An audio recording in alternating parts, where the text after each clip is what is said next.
मोदी जी का नाम तो बच्चा बच्चा जानता है, यस, लेकिन उनका लीडर बनने का सफर कैसा था, एक चाय वाला पीएम कैसे बना, आज यही हम लोग जानेंगे।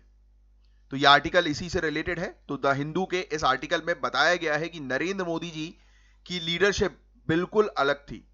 वो किसी बड़े पॉलिटिकल परिवार से नहीं आए थे, उनका स्टाइल जमीन से जुड़ा है।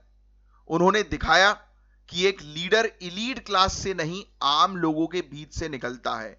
मतलब कि इलीट मतलब समझ रहे हो ना, पावरफुल लोग, कि कोई एक लीडर जो है वो पावरफुल बैकग्राउंड से नहीं बल्कि आम लोगों के बैकग्राउंड से ही निकल के आता है। तो ये चीज उन्होंने साबित कर दी। मोदी जी की शुरुआत ही लीडर जैसी थी। अगर आप देखेंगे कि बचपन में वार्डनगर में जब बाढ़ आई थी तो उन्होंने मदद की, स्कूल में चैरिटी के लिए काम किया। सबसे खास बात, वो लीडर बनने को एक सेवा यानी कि सर्विस मानते थे, ना कि पावर या प्रिविलेज। जब लोगों को कोई पद मिल जाता है तो वो अकड़ने लगते हैं, ईगो में आ जाते हैं, राइट, या फिर अपने आप को जो है बहुत महान मानने लगते हैं।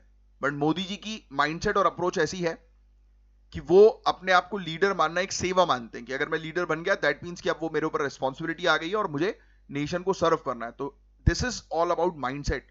आपका माइंडसेट अगर स्ट्रांग रहेगा तो आपको सपोर्ट मिलता रहेगा यूनिवर्स का और आप आगे बढ़ते जाओगे, दैट इज ट्रू। और ये सेम चीज इस आर्टिकल में हमें नजर आ रही है। उनकी असली ट्रेनिंग ग्राउंड जो था वो आरएसएस था।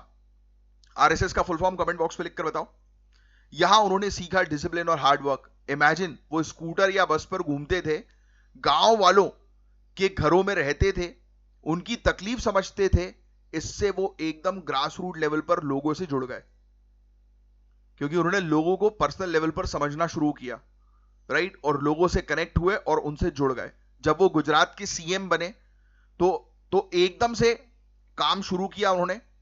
अर्थक्वेक के बाद उन्होंने तुरंत मदद पहुंचाई। उन्होंने 25 करोड़ का सुखड़ी अभियान चलाया। इससे उनकी मिलिट्री स्टाइल ऑर्गेनाइजेशन पावर जो है वो दिखती है कि कितने फास्ट और एक्टिवली ये काम करते हैं। मोदी जी की पॉलिसी का फंडा बड़ा सिंपल है, पॉलिटिक्स को पार्टनरशिप बनाओ। उन्होंने स्वच्छ भारत मिशन में झाड़ू उठाया ताकि सब लोग इसमें शामिल हो सकें, यानी गवर्नमेंट और पब्लिक दोनों मिलकर काम करें। ये इनकी अप्रोच रहती है और यही अप्रोच उन्हें आगे भी मतलब रखी है। जैसे कि डिजिटल इंडिया में आप देख लो, जनधन योजना में आप देख लो, ये प्रोग्राम सिर्फ पेपर पर नहीं थे बल्कि सीधा लोगों तक पहुंचे। उन्होंने दिखाया कि असली गवर्नेंस कॉन्फ्रेंस रूम में नहीं, गांव और कस्बों में होती है। तो गाइज, इस आर्टिकल से हमने क्या सीखा कि एक लीडर की ताकत उसकी मेहनत, ईमानदारी और आम लोगों से जुड़ाव में होती है।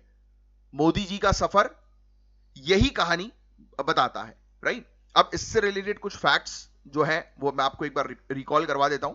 तो आर्टिकल मोदी जी की लीडरशिप स्टाइल को बता रहा है कि ग्रास रूट लेवल की उनकी लीडरशिप स्टाइल है, ना कि पॉलिटिकल डायनेस्टी।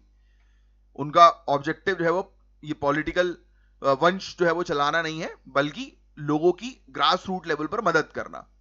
बचपन से ही उन्होंने काफी काम किया, आरएसएस से उन्होंने डिसिप्लिन सीखा, राइट।